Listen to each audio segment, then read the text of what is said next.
for joining today's Women Empowerment panel. Welcome to all panelists as we celebrate this International Women's Day week. Friends, I'm Sri Lakshmi and currently living in Bristol, United Kingdom. And I have been in the spiritual path from the past 12 years. And so I strongly believe that my life experiences are my best teachers. With meditation and with my inner work, I have overcome all my self-limiting beliefs, healed my health problems, relationship problems. Now I'm living the life that I have wished for. And my main area of focus is to help, empower, inspire, and educate children and women. Now I'm doing the same, and I'm doing my part by sharing, spreading, teaching this knowledge and wisdom to one and all. So it is with great privilege I introduce to all of you today's panelists. And first joining with us, Pranhita from UK. So Pranhita is the founder of Divine Feminine Sangha. Through this platform, she's helping a lot of women to heal their female health problems. She's an international meditation coach and a certified life coach. She's a gifted clairvoyant and a light channeler who channels light language, and she's empowering individuals to get practical results through their healing modalities. And so very happy to have you, Prana. Welcome you. And next we have with us Geeta Morla. Geeta Morla is a counselor for Milton Keynes, and she's also member and vice chair of Equalities Council UK. She's a passionate activist for women's rights. She's the founder of the Women's Empowerment Network, helping people campaigning for better conditions, equal pay, and increasing entrepreneurial abilities of women. She's especially passionate about issues such as safety and council services. Welcome, madam. Wonderful to have you in this panel. And next joining with us, Ladan. So Ladan is an international respected teacher of metaphysics, counselor, life coach, metaphysical minister, healer, and speaker. And Ladan is offering the self-paced courses in transcendence, transpersonal, and metaphysics. She's a spiritual teacher for over 20 years, teaching metaphysics and a variety of healing modalities across globe. So welcome, Ladan. Very happy to have you here. And next we have Parinita Patri. Parinita Patri, she is the founder of Swag Movement, and she is the co-founder of Swadhyaya Yoga. And she has taken up this great mission to bring awareness in people about plant-based food, importance of saving water, spreading the message of non-violence and compassion to all the living beings. And she's bringing together all aspiring environmentalists, vegetarian promoters to create a peaceful, harmonious world. So welcome, Pari. Very happy to have you in this panel. And next we have Jo. So Jo Buddharaju. Jo is our South Gloucestershire District Councillor and Patchway Town Councillor too. She serves as a Cabinet Assistant for WECA on Skills Portfolio. Jo is a double master's degree holder from UK universities. And she's an aerospace professional, currently working as a full-time management consultant. And most important additional responsibility is she's a new mother with a little baby girl for 4 months old. Jo has been always representative to serve our community, and she's supporting a lot, and we are so lucky to have you as our South Gloucestershire councillor, Jo, and welcome you to this panel. Thank you so much for joining. And next we have with us Madhu. Madhu is an international meditation coach, awakened artist, mandala expert, and her mission in life is to inspire as many people as she can do and to make them realize that there is a peace, joy, love, and light in everyone. And through her sessions, she has inspired many people in Egypt, Germany, USA, and many more to become meditators.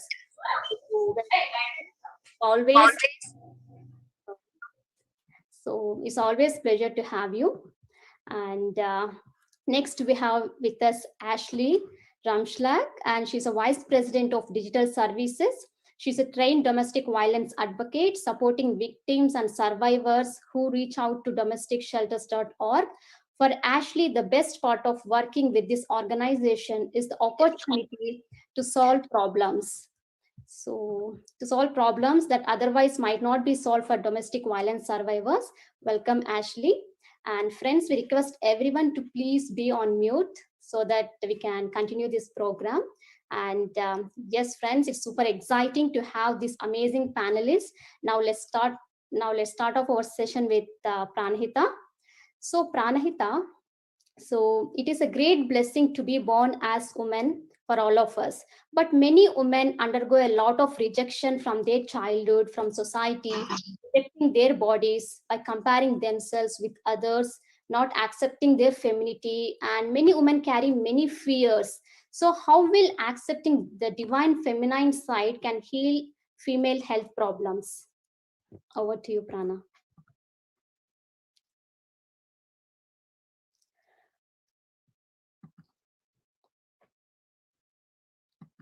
So, Pranahita, are you there? Oh, looks like I'm talking on mute. Sorry. Okay, sorry. Thank you so much, Lakshmi, and wonderful question. So, first of all, deepest gratitude to our Guruji, Brahmarshi Pitamha Patriji, for teaching me meditation and giving me the wisdom about life. And as you said, yes, it's a great blessing to be born as a woman. So, wishing you all a very happy Women's Day. And a lot of women reject themselves, so and rejected by their families, cultures, and the society. So most of the time we reject our bodies, we don't really accept. A lot of women, they go through these things. So, and also a lot of women, they have this fear of being born as a woman and going out, and so many fears to be in this body of a woman.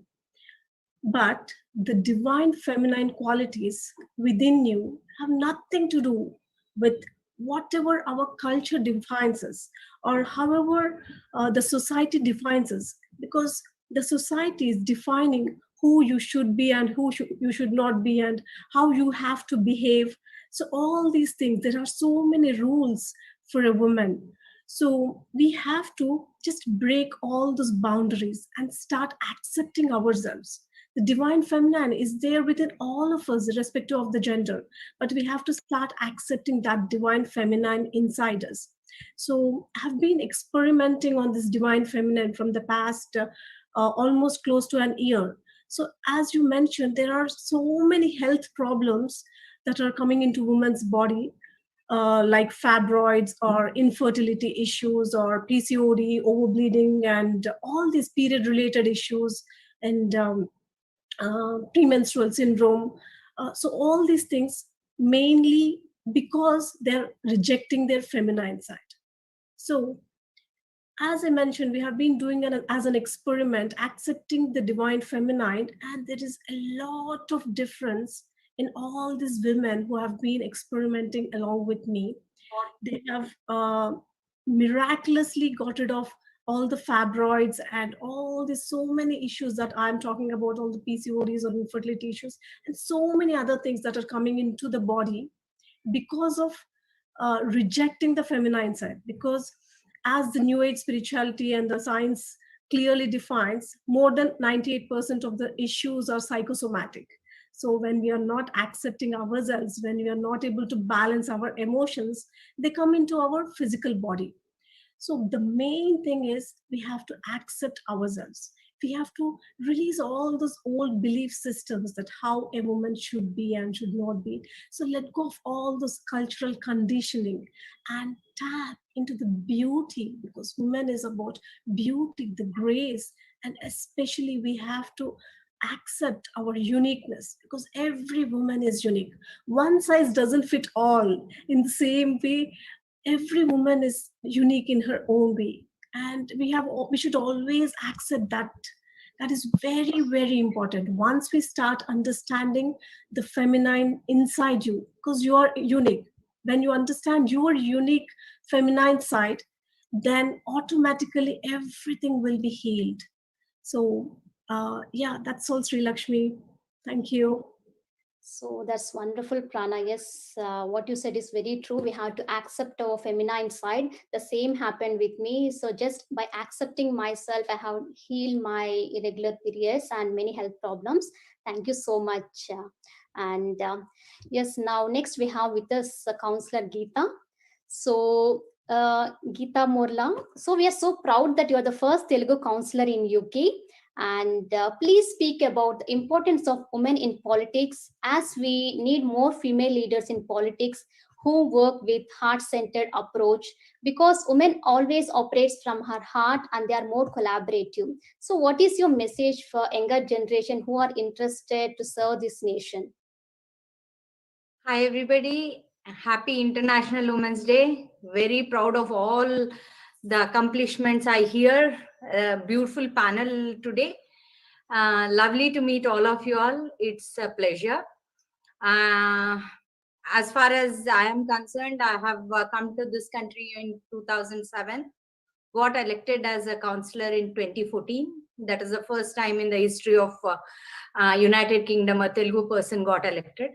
That is how I did not know about it. People called me and said that you are the first one. That is when I came to know about it. The thing I would say is, if I can do it, anybody can do it. Because personally, I am a graduate in biological sciences. Have done my BEd in English and biological sciences. After so many years now, I have started a post-graduation. I'm doing it from King's College, post-graduation in physical health, because I wanted to understand, like Prana said, even my life has changed, because I was weighing about 22, I was size 22, have come down to size 12 now. So it is all mind, body, and soul healing. And I have done that, and I know what exactly Sri Lakshmi, when she called me, I said, I am a part of the change that anybody can see. If you see my photos in Facebook about a couple of years ago, you won't recognize me at all. Anyway, besides that, my political journey, I would like women to be in policy making levels. If we are not there at policy making levels, we cannot bring about the change.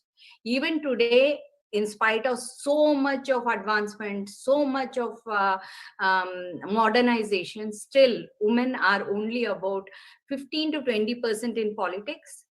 And that makes a huge difference. Because when you are there, you will say, no, this will not work for women. It can be changed to this. If you are not there at that level, decisions are being taken, rules and regulations and policies are being made without your involvement. And we cannot blame anybody for that. It is us. We need to get involved.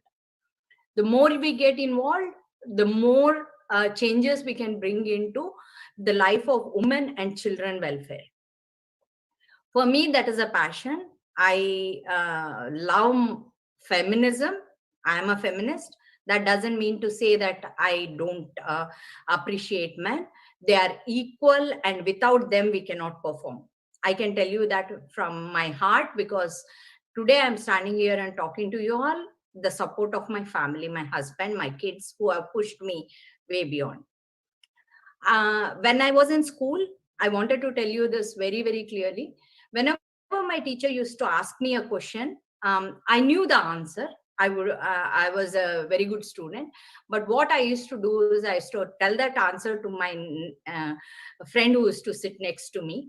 And she used to answer. And the lady who used to teach, my dad was a teacher. He retired as a headmaster. So he knew my teacher very well. So my teacher used to ask me, why did you, I know that you know the answer. Why did you tell somebody beside you instead of you answering? I was scared. I was scared of getting up in the classroom, answering a question, or even to express myself. If somebody hurt me, I did not have the courage to say no. I really felt bad about it. I used to sit in the house and cry about it. If I can do it, any woman can do it. And that is when Edith Bald, who is my mentor, I quote her in every where I go. She was the one who pushed me. I was working with the Conservative Party since 2010. In 2014, she came to me and said, Geeta, you are standing for elections this year. I said, no way, Edie, I can do it. Because if somebody comes to me and tells something very harsh voice, I'll start crying. That is, and I cannot be political. I'm very straightforward. I say what I feel. I cannot be political. I cannot do this. So she said, no, Geeta, you can do it.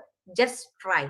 So I went and asked everybody. So they said, it will take quite some time for you to learn the game. It'll be 3 years by the time you get elected. So go ahead. I went and stood in the elections. I won.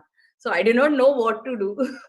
Then Edie used to write my speeches in the starting. She used to ask me to speak when I have spoken to in the council. She taught me the whole thing. And then today I'm able to give you a speech without even writing one single bit in my book. That is because of the confidence that has given me. And politics is not like India. Many Indian women or women from Asian background taken aback because they compare the politics here to the politics in India, but this is nothing like it. If you have done something, if you achieve something, it will be your achievement. Nobody will suppress that or will try to take it away from you, and they encourage you very well. It will be, if I give some idea, that idea will be like Geeta's idea. It won't be anybody else's, or nobody will try to take that over from you here. That I have seen.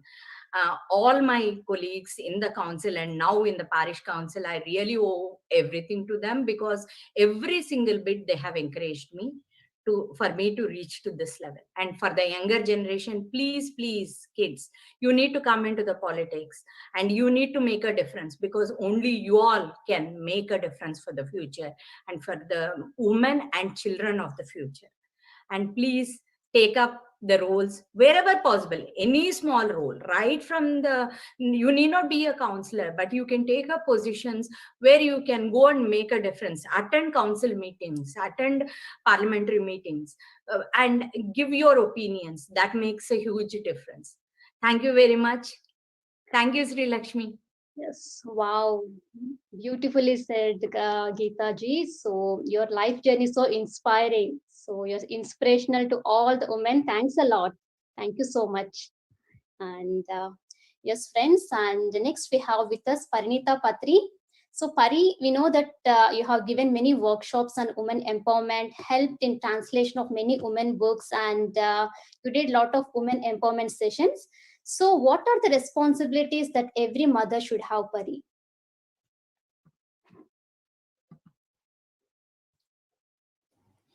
First of all, namaste, and welcome to all these beautiful ladies who are on the screen right now. Very, very, very happy International Women's Day to all of you beautiful women. You are looking so lovely, so beautiful. You are super achievers. You are the role models for all the girls out there. And I really appreciate and show a lot of gratitude to you for being who you are and for what you are doing in your own way, uplifting women and helping all the women to know themselves, to know their strengths, and giving them the power to stand on their own feet and help them become the individuals that they are supposed to be. So thank you so much. I'm proud of each and every one of you. The work that you're doing is amazing and mind-blowing. Thank you so much. And yes, regarding the responsibilities of mother is such a beautiful term. It's such a beautiful term. And I have to say that each and every girl is a mother. Each and every female is a mother, whether they have children or not. Motherhood is not a biological process.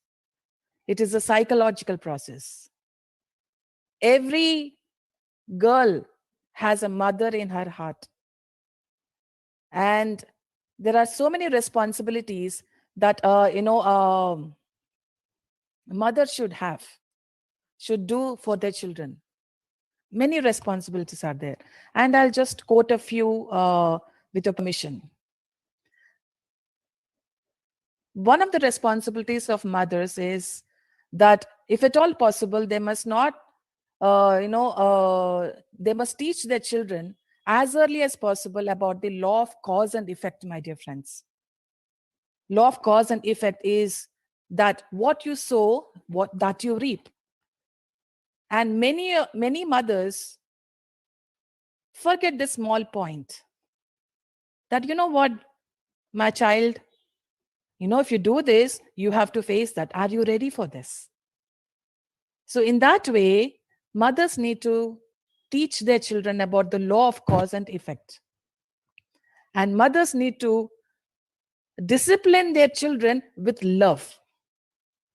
Lots of love, lots of love. We need to be a good friend to our children. And in every discipline, love should blossom. And then they have to deeply love their children. Love them so deeply that they connect with you. The bond is there. The strong bond is there. And another responsibility is to be physically, firstly.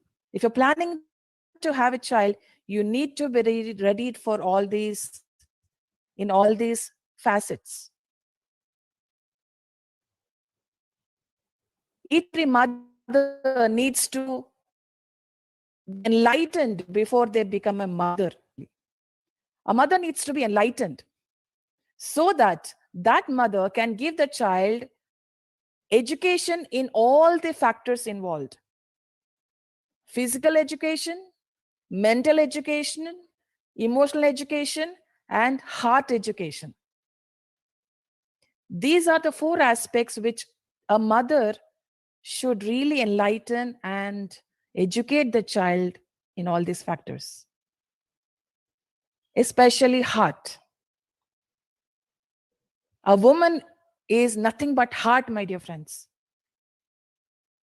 And each and every woman needs to purify their hearts and blossom their hearts so that they become as inclusive as possible. It's not just my children. Each and every child is my child. Every woman needs to be so inclusive that they embrace each and every child as their own child. And as Madam Geeta ji said, each and every woman has to take on a responsibility once their children grow up. Go out, take charge. Don't just sit at home and see the TV or whatever. Don't waste time. Go out there, serve people, become active in a political way, social way, religious way, service related way. Do something, but just go out there and be yourself. Just do what you love to do. And then we need to teach our children about the great ones, about the great founders of religions, and about great heroes of spirit and beauty. We teach our children, oh my God, if you don't eat this, that guy will come and take you. Don't teach your children fear. Teach your children about daring and courage. Teach your children about the great heroes, how they fought, how they overcame their challenges, their life difficulties. Teach your children about tolerance. Patience and tolerance are the key to a successful life. And cultivate gratitude. The most important thing, and this is my favorite subject, gratitude, my dear friends.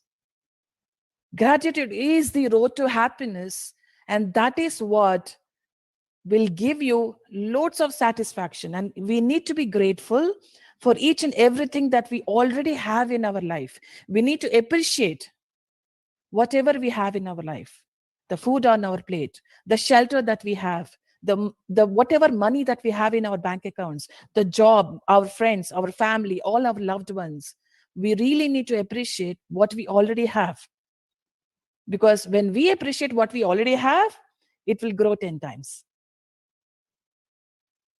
So that is also one thing which we need to teach our children, and also to eat slowly and gracefully. This is a very small thing, but to eat very slowly and gracefully is also one of the factors that a mother should teach. And also to economize money, time, clothing, energy, speech, thoughts, and emotions.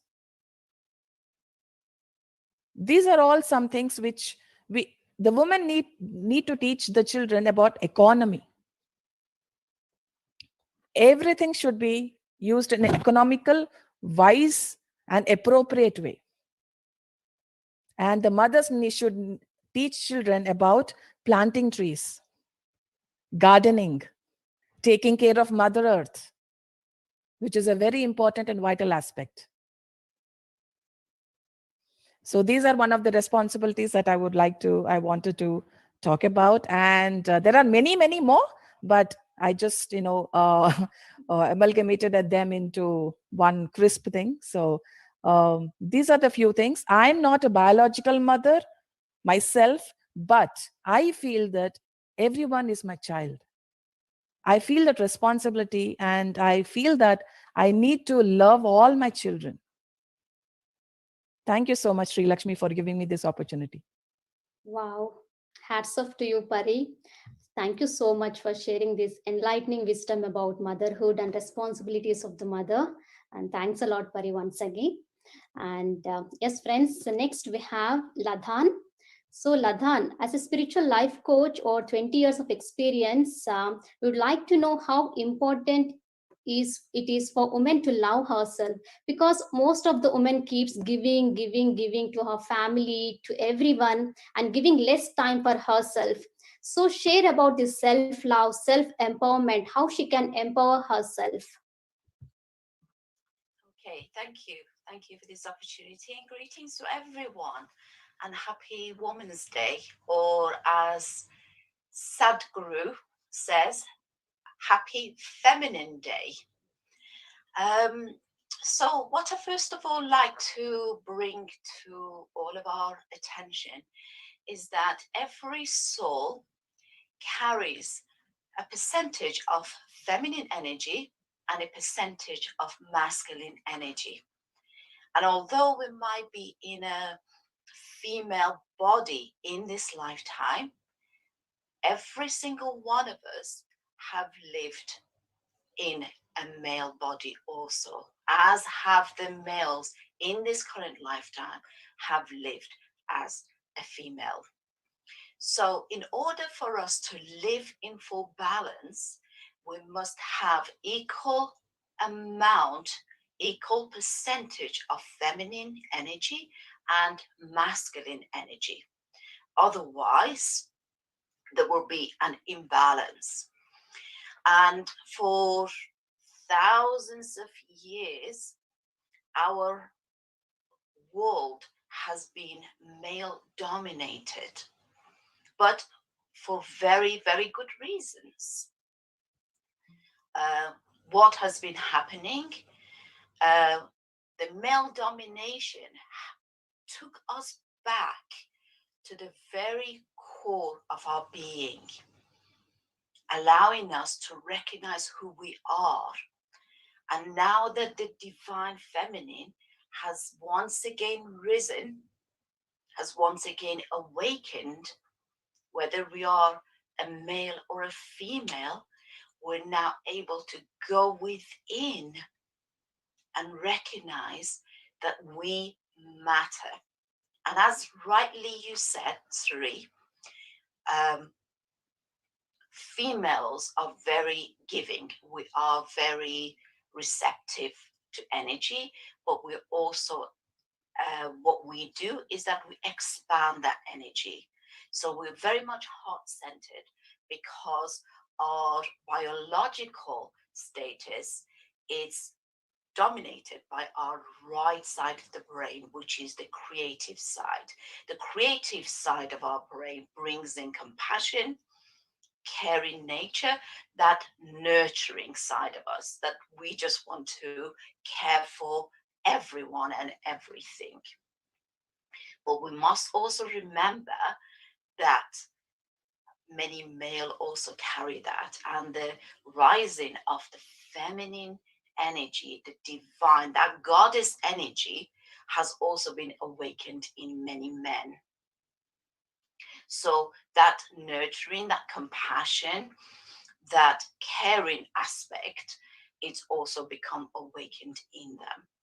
And many of the qualities that I loved listening to all of you so far, and in particular, Perry explained that as mothers, we care for other children, we care for our own children, but that's also becoming awakened. So we are, as male and female, we are now sharing equal parts of our responsibilities towards our children, towards our community, towards our world. And that is part of what's literally been awakened within us. We are recognizing the true aspect of who we are.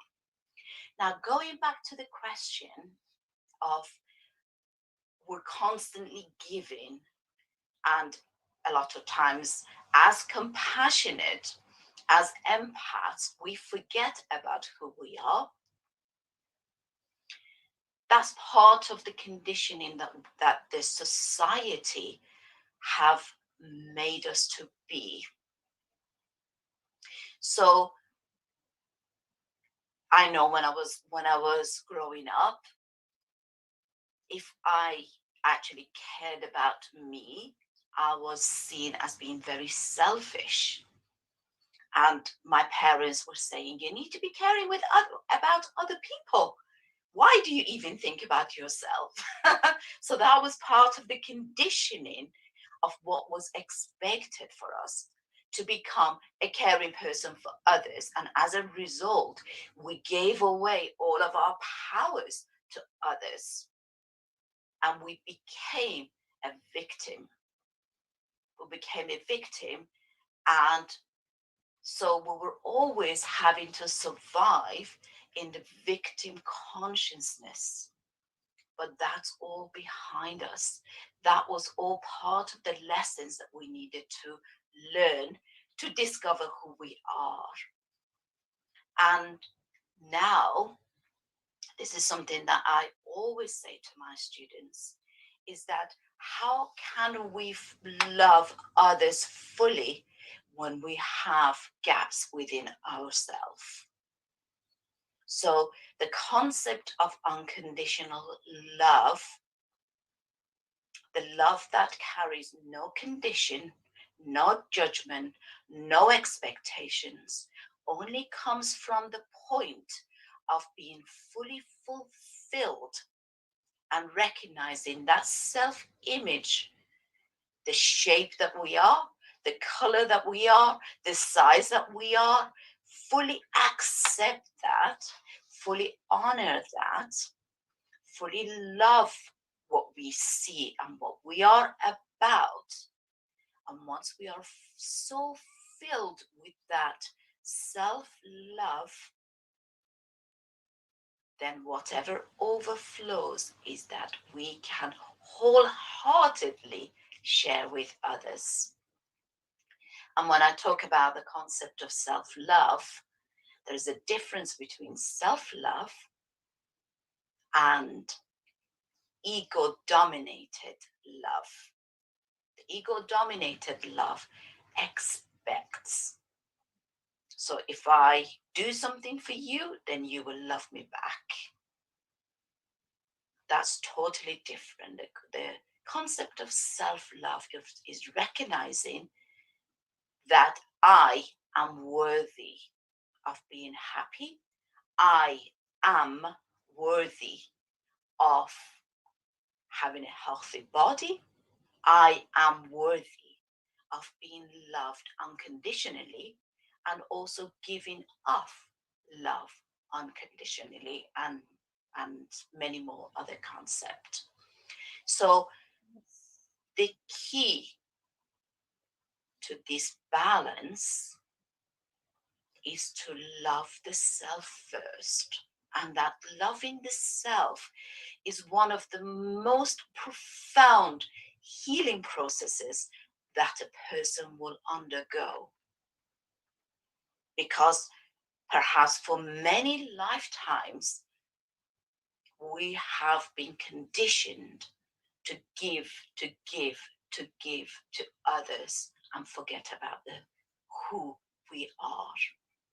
So we have to go back to the very core of ourselves and start building on that. Start releasing and letting go and healing and loving the aspect of blame, the aspect of betrayal, the aspect of being a victim, and start building on that love and start filling ourselves with love. And once we are full in that self-love, we're able to give fully without expecting anything back, without resenting what we are giving. Thank you.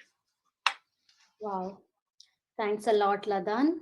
Beautifully explained about self-love, and thanks a lot for sharing your life experience too. And yes, we all should have this unconditional love and unconditional love towards every being, not only human beings, animal being, plant beings. And yes, this is called the self-love, my dear friends. So yes, thank you so much, Ladan. And friends, next we have with us Joe Buddharaju.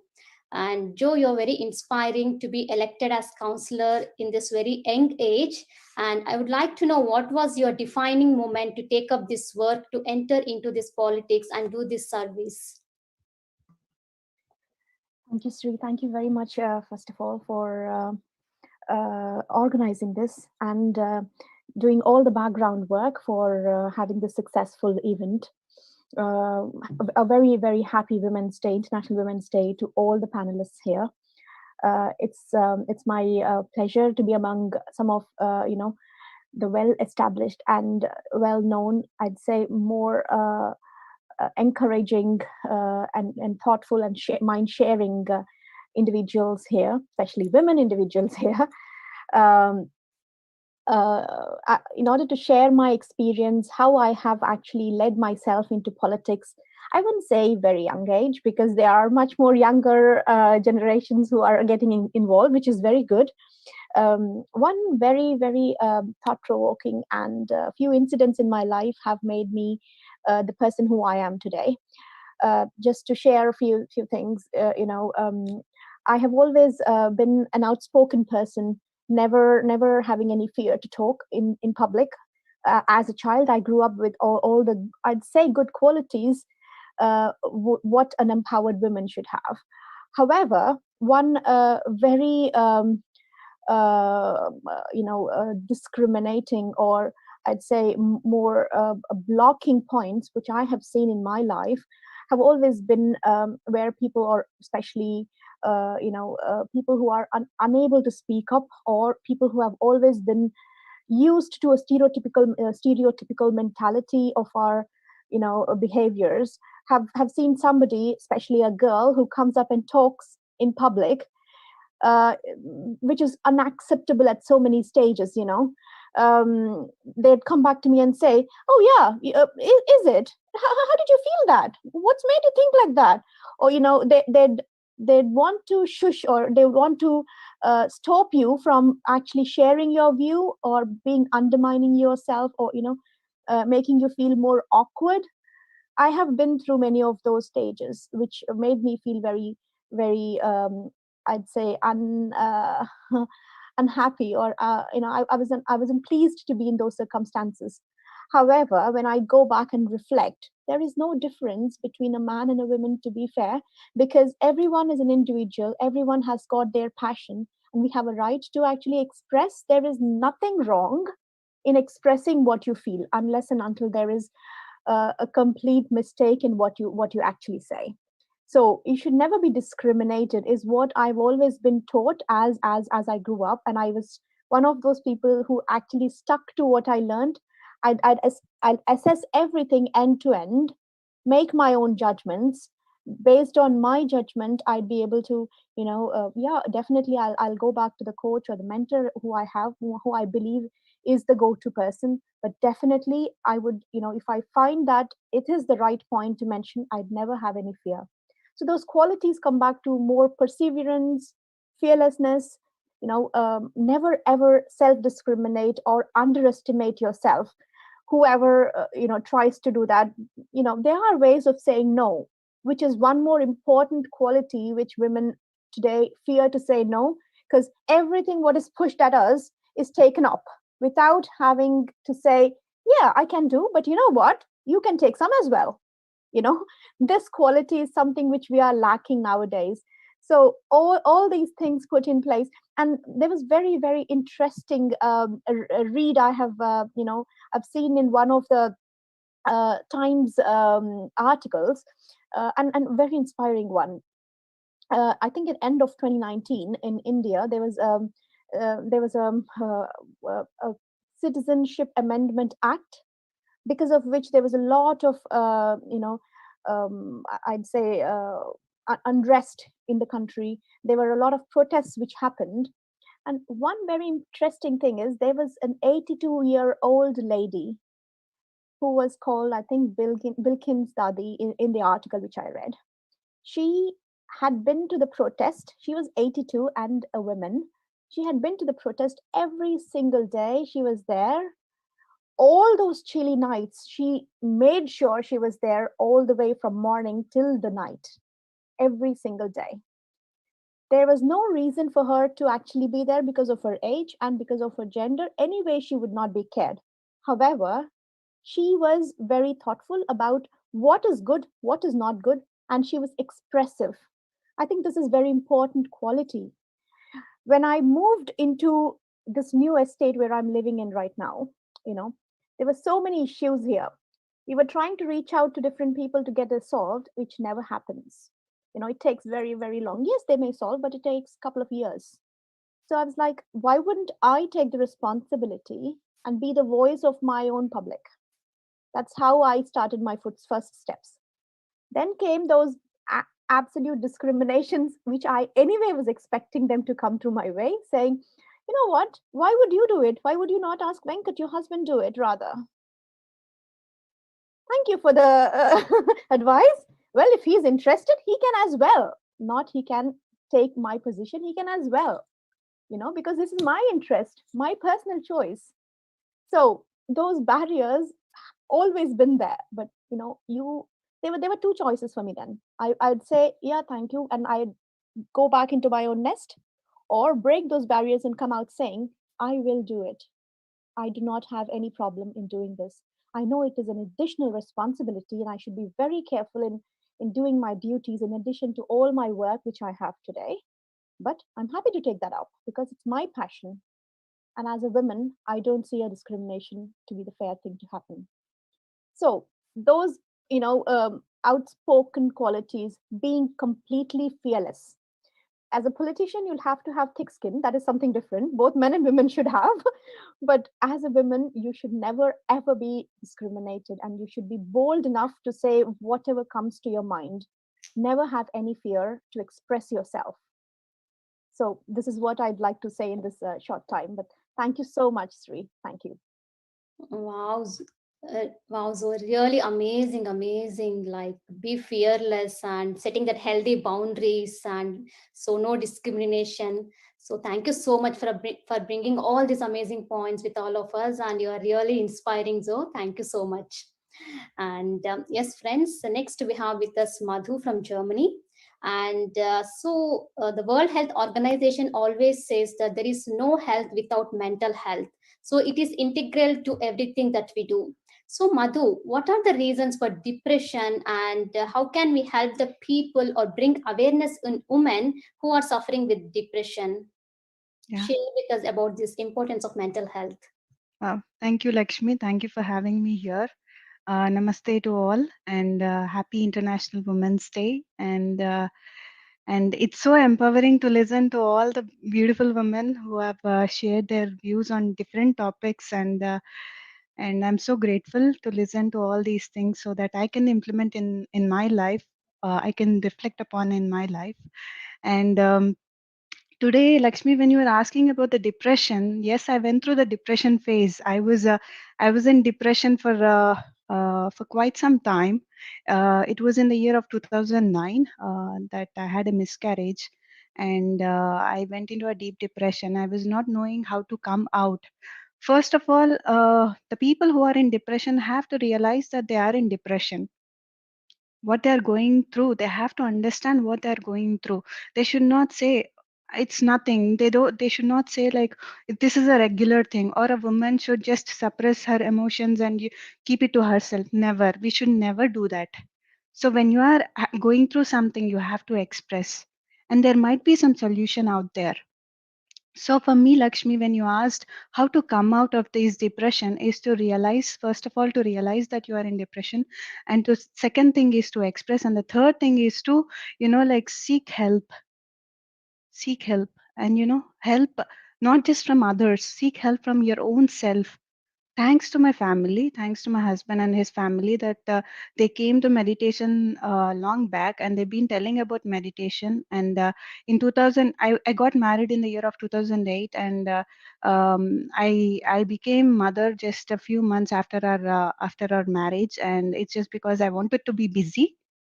I'm telling here, women, I wanted to be busy. That's the reason why I wanted to become a mother, because I was not doing any work, and I'm so happy to see Jo Buddharaj Garu. Like she had expressed, like I'm not an outspoken person. I'm very shy person, and I don't like to go out and meet people and talk. And so I want to keep myself busy. So I want to become a mother. Only way is if I become a mother, I'll be busy. I'll be occupied. So I asked universe, mother, like I want to become a mother. I want to become pregnant. And universe had showered, like I became mother for, I became pregnant for 2.5 months. After 2.5 months, I had a miscarriage. So it was a turning point in my life. It was like it was something like very drastic in my life. I was keeping myself, keeping the pain in myself and hurting myself at that time. You get all these emotions within you, that the past, the things whatever you have done, it all comes up, and it all starts to bang you, and at that time my husband's parents, they came and they told me, Amma, if you want to come out of this state, there is nobody in this world who can come and help you. Only you can help yourself. How? It's just to go within. When you go within, you will find all the answers. You will find the root cause of this depression. Only when you know about, as Pariyaka was telling, everyone should know about the law of cause and effect, the karma. So, when you understand that, all these concepts, then you will no longer be in depression, because you have a clarity, you have a mental clarity. And I got a mental clarity when I practiced meditation. I practiced rigorously. For a week, I used to meditate every day for 6 hours. And in those 6 hours, like, yes, there were disturbing thoughts. There were thoughts initially, but later it calmed down. And after 6 days or 7 days, I realized that happiness is within. Why are we seeking happiness from outside? Like, if my husband is there with me, I'm happy. If I have these things, why we have to tag happiness to something else, which is not, which is not permanent? It is in here. I'm saying to everybody, and especially women. So we have to love ourselves. As Ladan was also telling, we have to love ourselves unconditionally. When we love unconditionally, then only we can give love to others. So after that 1 week of practice, friends, I've realized that there are so many women who are going through the same phase like me. May it be a miscarriage, may it be family issues or something, till that time I was not ready to go out and share. But after practicing that 1 week of meditation, I've realized that I should not keep calm. That fear had dissolved, because you see yourself in everybody. Then when you see yourself in everybody, then there is no fear. Why are you fear? So that's what helped me to, to go out and to share the joy of meditation. Until this date, there is no looking back. My purpose in life is to reach to as many women and as many people as possible, and make them realize that there is happiness within. If I can come out of my depression, you can also come out of it. Firstly, recognize that you are in that state and have this clarity. Only the clarity comes when the mind is calmer, the mind is at rest. So thank you, Lakshmi, for putting this question. I'm so happy. Thank you. Namaste. Thanks a lot, Madhu. Really, are truly inspiring to all of us. And thank you so much for sharing your life journey. And as I said before, all our life experiences are our best teachers. So every situation is there in our life to teach us something. So thank you so much for sharing your experience. Thank you, Madhu. And friends, next we have with us Ashley Ramshla.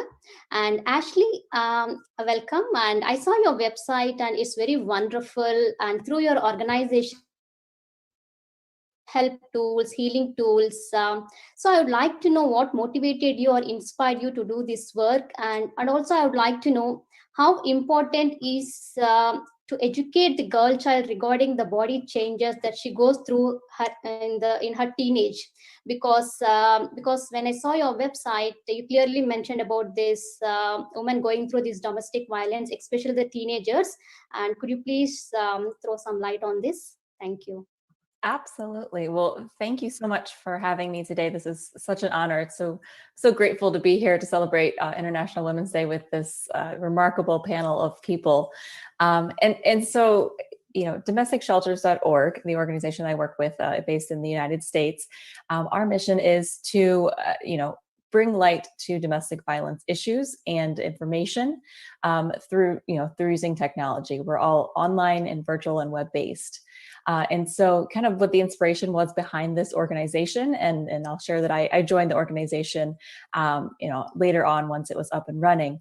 But the inspiration behind it was just this idea that there's such a stigma about abuse and domestic violence and the experiences of women, who are in relationships where, over time, power and control has kind of taken away their ability to make decisions, to think clearly, and to really just take ownership of their own lives, through a partner kind of taking away their power.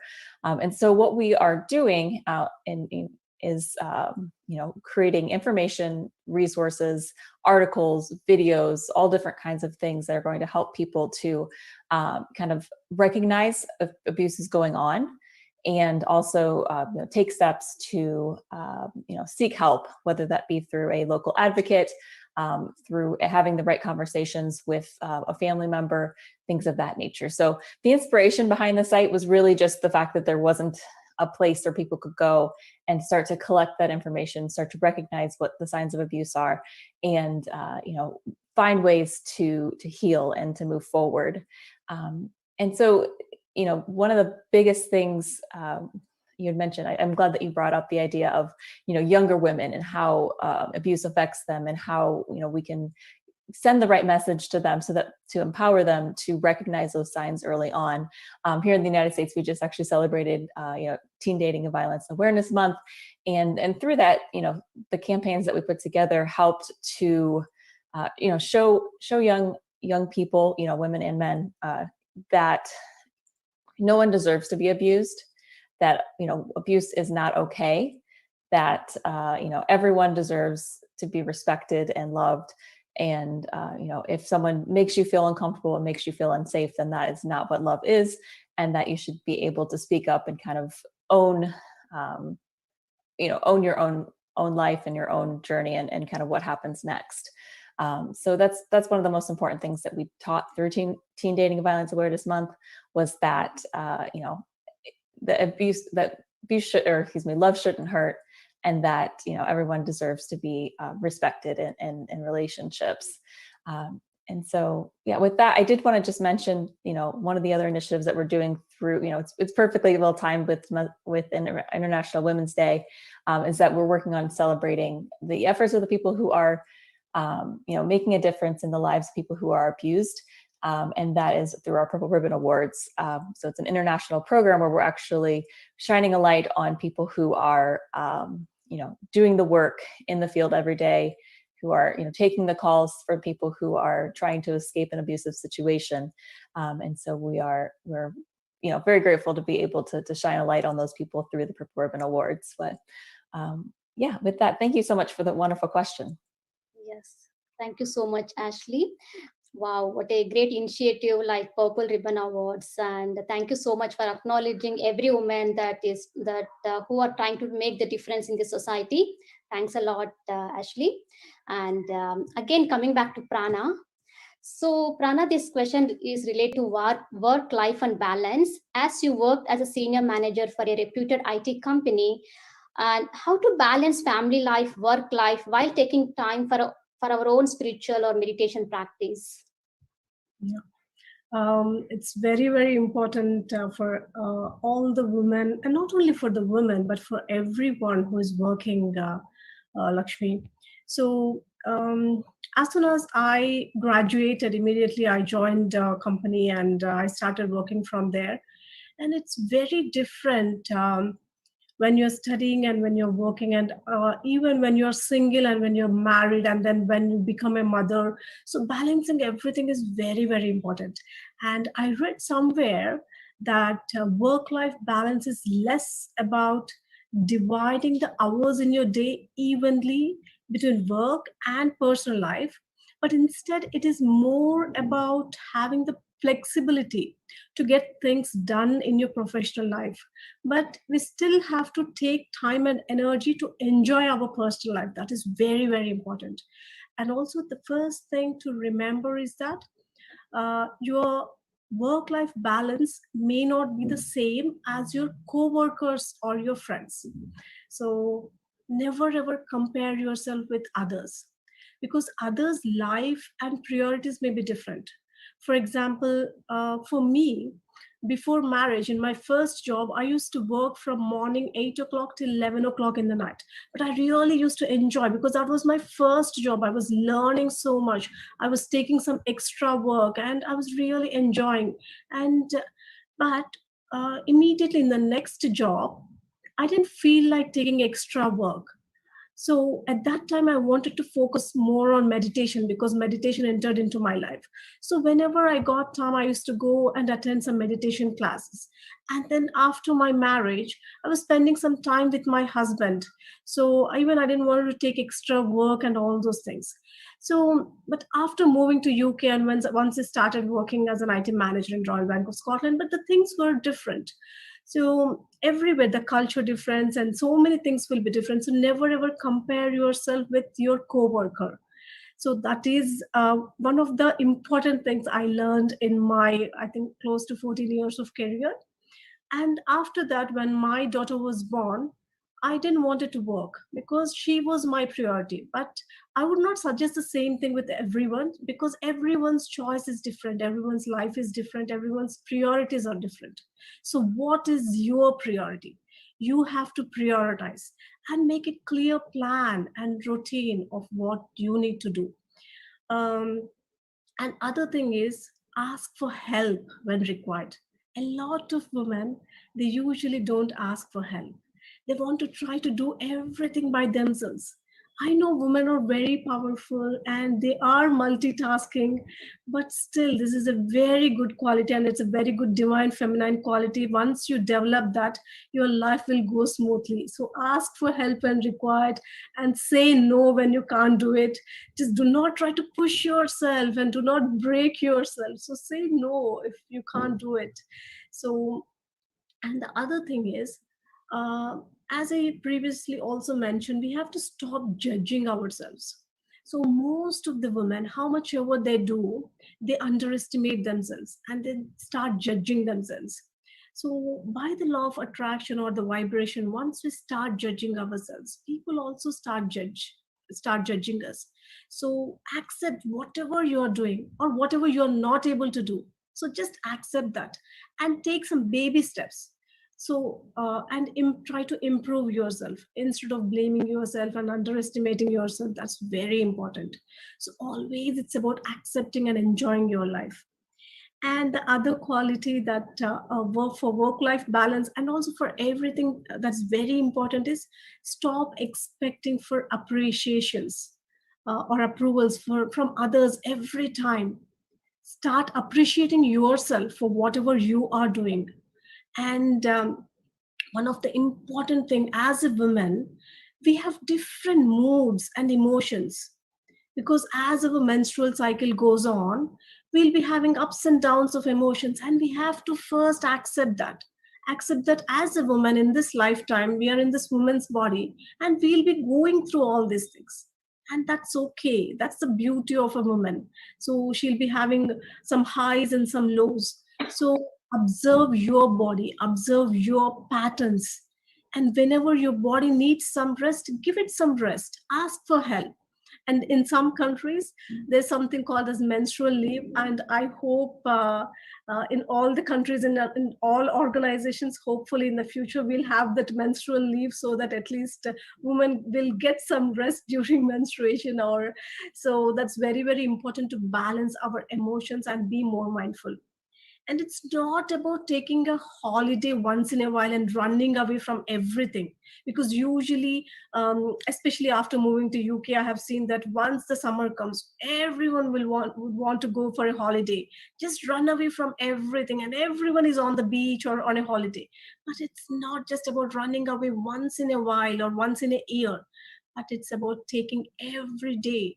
Take some time for yourself, to be with yourself, whatever it may be. Do something that you really like. It's not about others. It may be just going for a walk or taking a sip of tea or going for a gym or anything that you love and you love to do for yourself. And the best thing is, one important routine that you can include is meditation and mindfulness, which has so many benefits, stress, anxiety, like hundreds of benefits are there about meditation. So start including meditation into your life. That will be very, very helpful. When I taught meditation in my company, RBS, so a lot of women, not only women, a lot of people from different backgrounds, they have really benefited with meditation. So yeah, that's all, Sri Lakshmi. These are a few of the pointers that what I would like to give. Thank you. Yes, thank you so much, Prana. And really, what you said is true. And as we have counselors here, so we would like to put a request that to pass this, because every woman needs resting time during her menstrual process, because it is the most precious time for her, because all this creation happens through this process, and women go through a lot of emotions, and as Prana said, a lot of ups and downs. So it's a very, very great point, Prana, and beautifully explained about this work-life balance. Thank you so much. And again, coming back to Geeta ji. So, Mrs. Geeta, as a founder of Women's Empowerment Network, how you are assisting women who have undergone this domestic violence, and what kind of support you provide from your organization to rebuild that self-esteem and trust in women to get back to, again, well-balanced normal life? Hi, thank you, Sri Lakshmi. And Women Empowerment Network is like a it was originated in about 3 years ago now.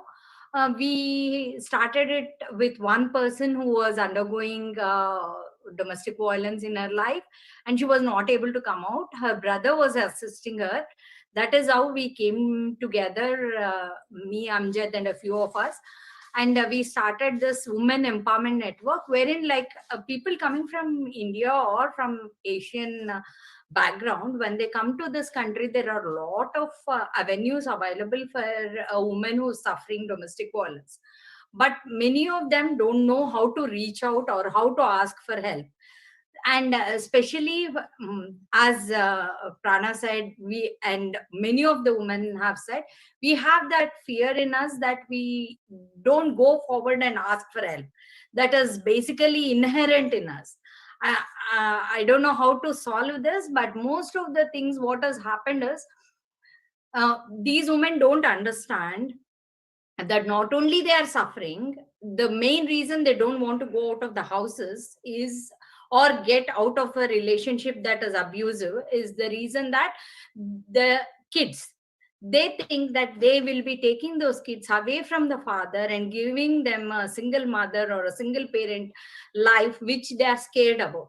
But what they are forgetting at the end of the day, whoever is listening, if somebody is suffering, please, or your friends, please let them know that most of the cases, like nearly 90% of the cases, when a kid sees domestic violence in his life, or kid sees that from childhood, the kid becomes domestic violator when they grow up, because they have seen that and they think it is right for them to do that because his dad is doing and mom is keeping quiet. So what they think is this, it is all right, it is how it should be. That is what their mental development will grow up to. Same thing had happened. We have a little girl who was 2.5 years old, and the mom was going through all sorts of domestic violence, not only hitting, beating, emotional, psychological, physical, everything. And after some days, what happened is that girl used to hit the mother because she saw the dad hitting the mother. The girl used to hit the mother. That is when the NHS, she went because she was severely injured. She had to go to the hospital. That is when the doctor said, if you don't move out of this relation now, the girl is going to turn like her dad. That is when that girl took a step and came out of the house. And today, believe me, a beautiful little girl, a teenager she is, and she is excelled in everything, right from sports, arts, education. She is top of the class and the most compassionate child I have ever seen. So for me to get into this, it took a lot of time for me to understand why do they have to suffer so much, can't they come out. That was what I used to feel. But when you go into their shoes and think about it, it is very, very difficult for anybody to come out of a relationship. But what we do is we have our own people. Many of these women who come out, they won't have a single penny. They are very well educated in India. They were doing jobs there as well as in United Kingdom. But all the money is going to the husband. They don't even have a single penny in their name. They don't have a bank account, because as soon as the money comes into their account from the employer, it goes into the man's account. So what we do is we counsel them. We tell them they have a lot of avenues to come out. We put them in touch with the local organizations. Many councils have their own domestic violence cell, and we contact them and guide them through that. And many a times they don't have money to hire a lawyer. So what we do is we go with them to the court cases. We sit with them, and we now over the years we have learned how to prepare the paperwork. So less expense whenever we can. Only on the final hearing day where it is utmost necessary, we bring in a solicitor. Otherwise, like, we do the paperwork for most of these ladies. We go with them, we sit with them all through this process. And many a times I have taken many people into my own house.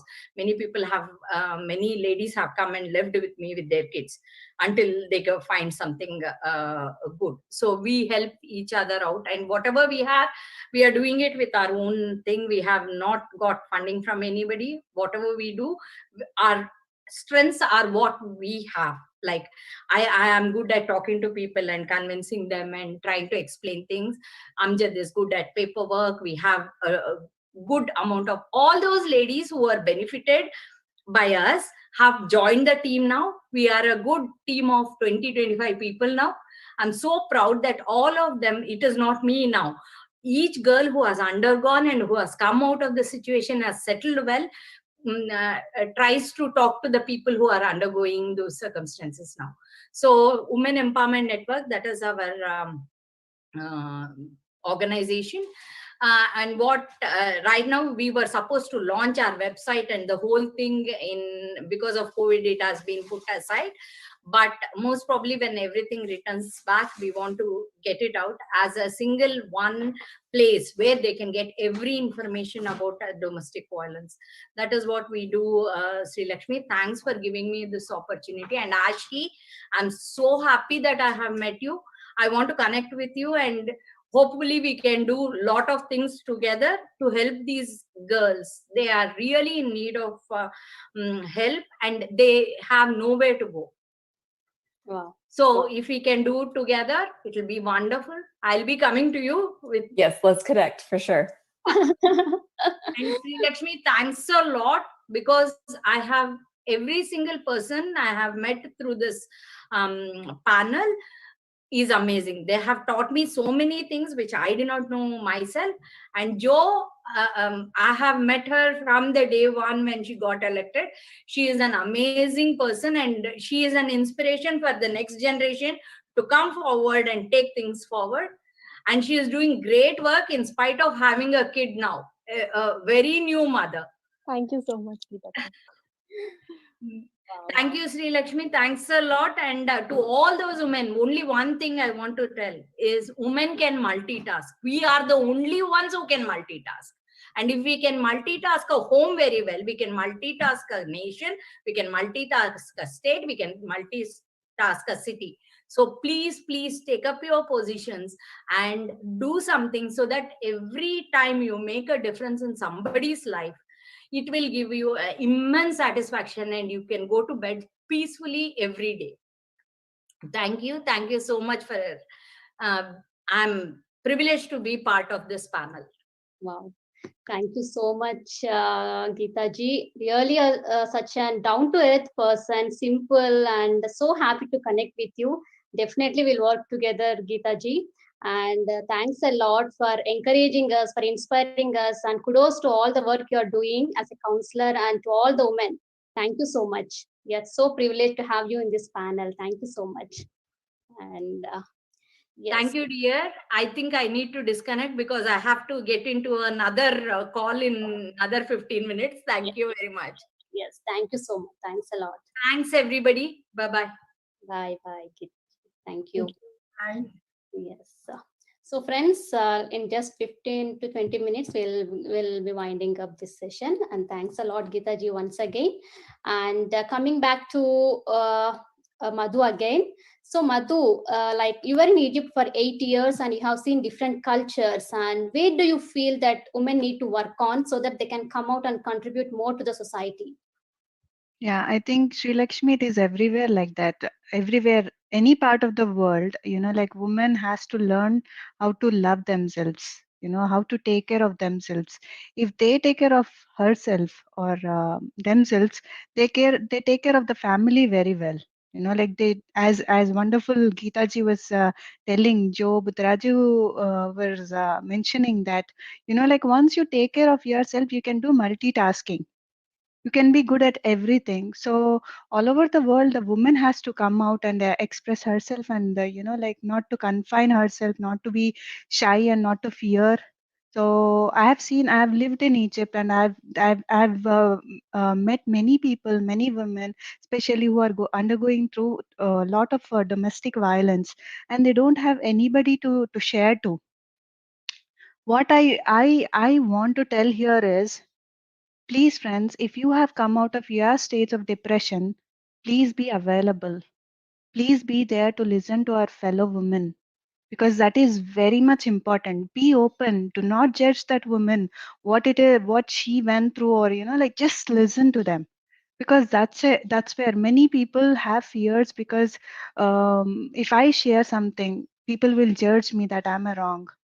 Like but if we have somebody who is there to listen to us, like without any judgments, so that's when we open up, and that's when we feel relieved.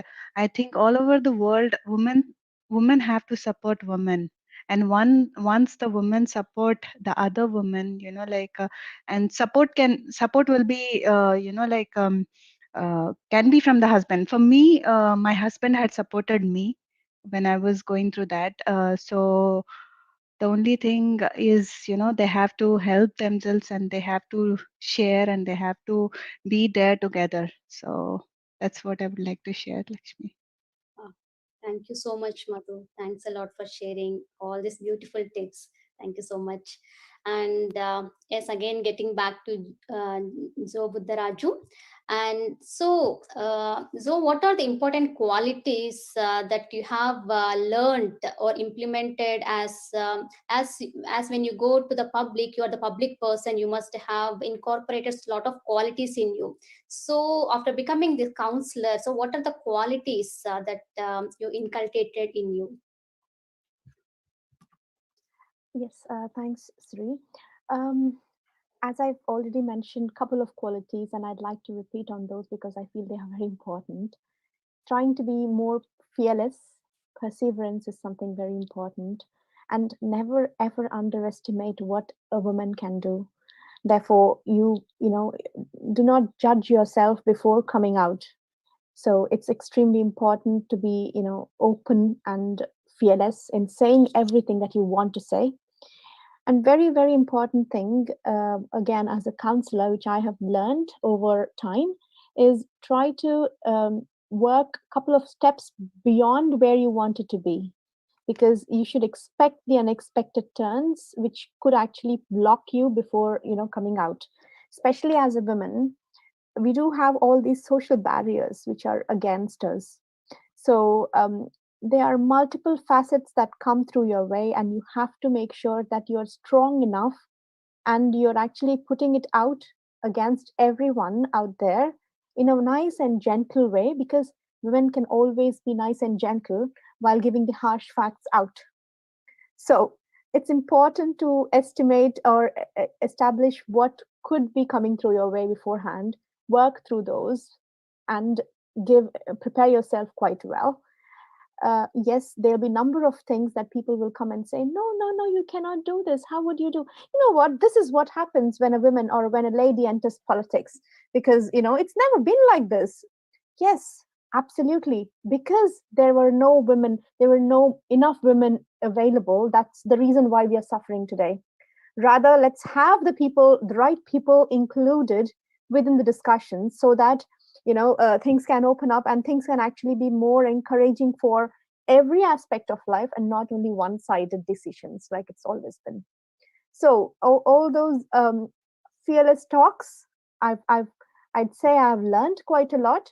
I've learned to become more thick, because one important thing I've always seen as a counselor is when people cannot win over the discussions or win over the right things, or because of their wrong, is that they try to personal attack. An important thing as a woman is we can take everything on us, but not coming to our family. If it's more personal, the first thing, maybe men are more strong in not taking or not caring about it, but women do care a lot more than them. So I think that's something, in addition to my general learnings, I've learned. Yes, because they are not able to win in the right way, they're trying to get more personal, therefore I don't have to care. But it's easy to say, it's very difficult to take it when it happens, especially when you are public and when you are open in the social media. Everyone and anyone can actually say anything to you. So important is you have to be good, you have to make sure that you are serving the people and ignore the wrong. I've Yes. learned it, and it serves. It helps quite a lot for me. So yeah, I'd like to share that. Wow. Beautifully said. Serve the people and ignore the wrong things. And yes, true. Yes, true. So because as a public person, you need to be you should have so much of empathy, so much of listening, because people will come out with so many problems, and definitely you should inculcate all these qualities, and they all will make us so strong. Thanks a lot, Zo. Thank you so much. And again, coming back to Ashley. So you said, like, through your organization you are offering this lot of support to women, and also I would like to know, are you offering are you bringing any awareness in men, because men who were supposed to love and protect the women, because sometimes because of this lack of awareness, they go into the wrong approaches. So are you providing any awareness to the men? Yes, absolutely. We try to reach as wide of an audience as possible. There is that inherent, nature of domestic violence. Typically, a lot of people doing the work are women, but we do our best to make sure that the message is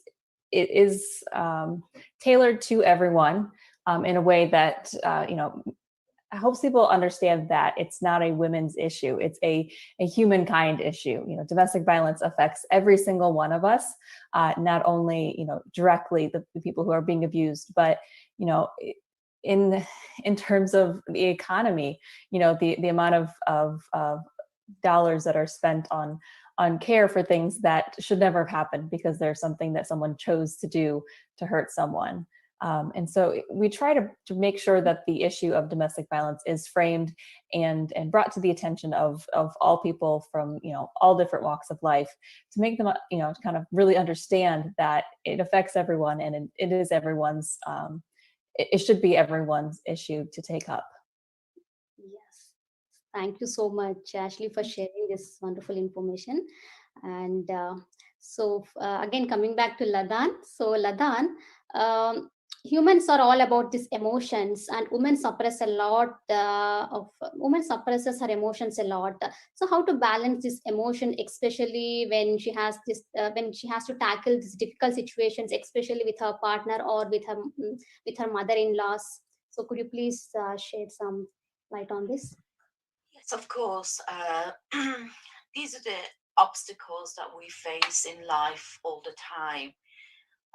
Whether it's domestic violence, whether it's attack from a colleague, a neighbor, or when we go to the shop. What I would advise is that find time for yourself, because really from the law of cause and effect, what we put out there is absorbed by this matrix, this web of light, and then it's brought back to us. So if we are feeling fear, if we are feeling any sort of negative energies about ourselves, we're projecting that out. And the universe has no choice but to bring that to us.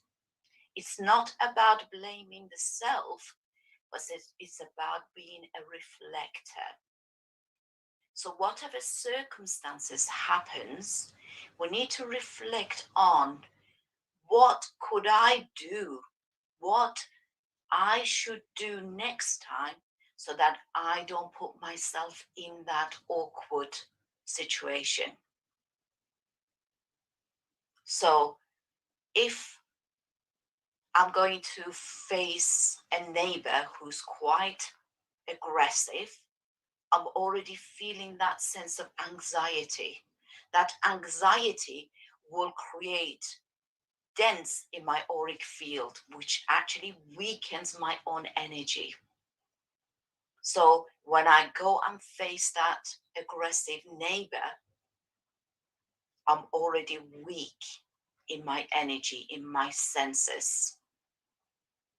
So no matter what happens, I will come away feeling that I've lost, because I'd already given my power away by feeling that anxiety, that feeling fear that that person is going to be aggressive.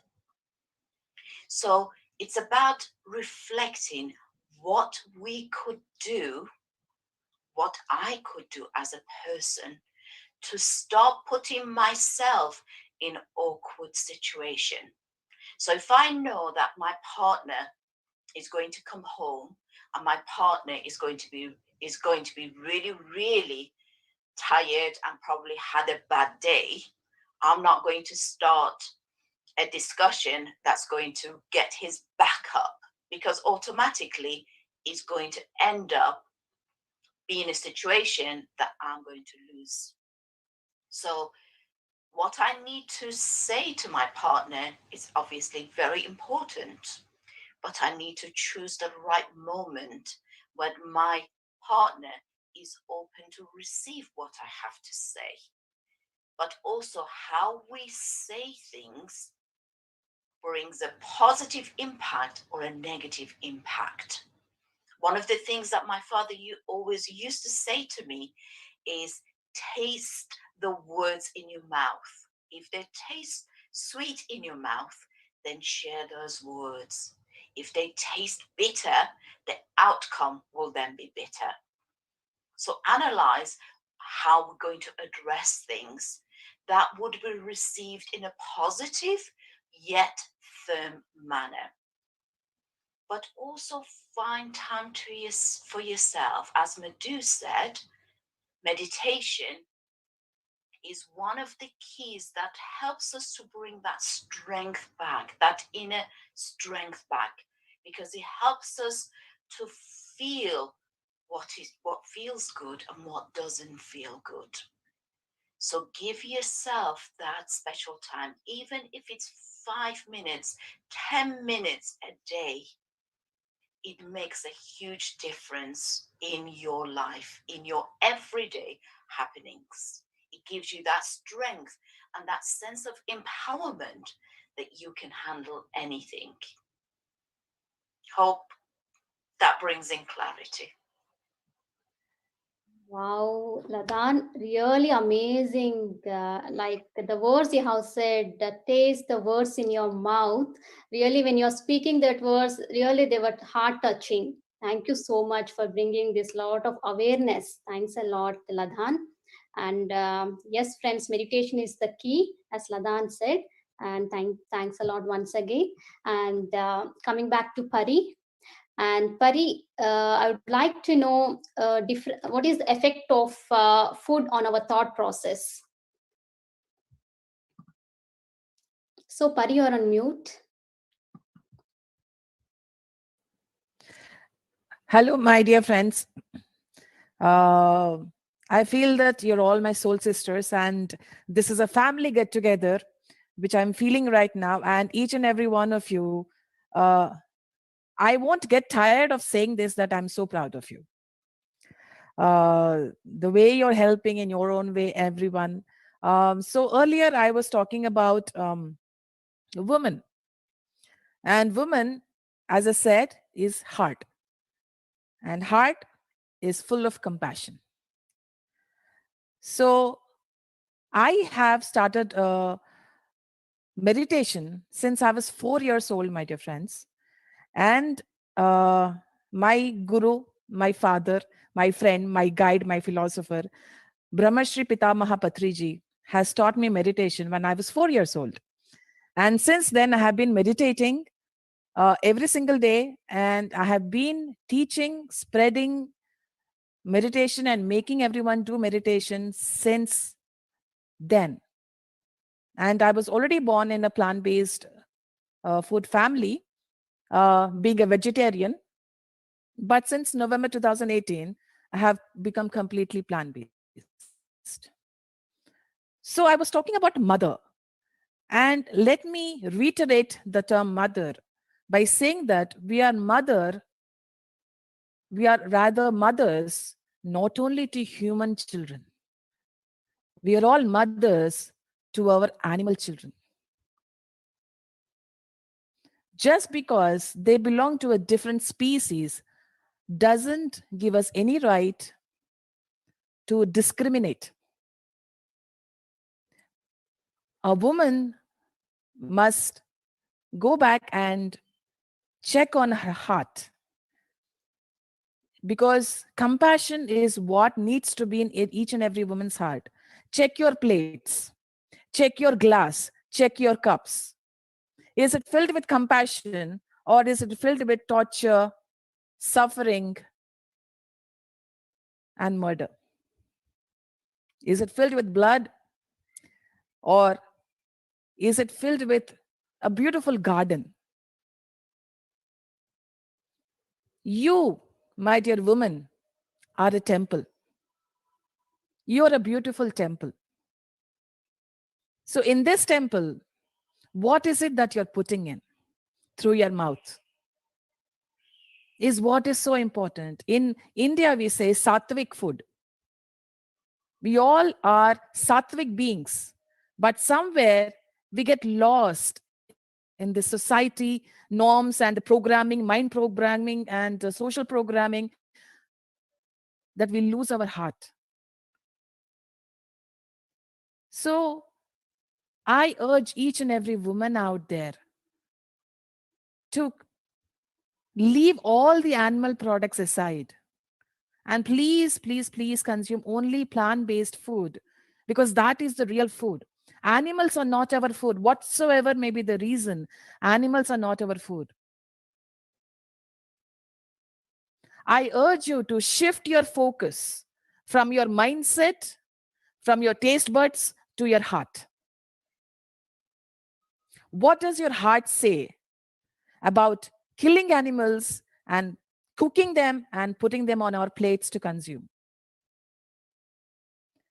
This is a message not just for women, for all the people around the world. Please become plant-based, because that is true compassion, that is true love, that is being a true mother to this mother nature.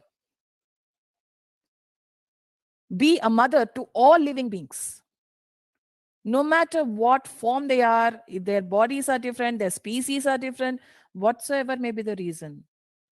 You are a mother. A mother gives life, doesn't take life. So this is a request for all the women out there, for all the children out there, and even for the men out there who are listening to this. Please, please, please become plant-based. This is something which we all need to do, and this is the need of the hour, and the Mother Earth is crying for help. Please don't eat my children.